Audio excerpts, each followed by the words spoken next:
చెవిలో చెప్పనా వినే విధంగా ఒడిలో చేరితే హడావిడిగా రావే చిన్నారి ఖుషి ఖుషిగా నీలో దాగుంట భలే భలేగా భరించుకో ప్రియా ప్రియంగా నీ కౌగిలిలో సుఖిల్చని సుఖీ భవంగా ఓ రంగా శ్రీరంగా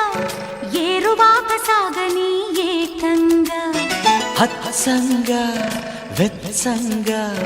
మల్లెపూలు నలగని మెత్తంగా కుర్ర ఏడు గంతులేసి ఆడంగా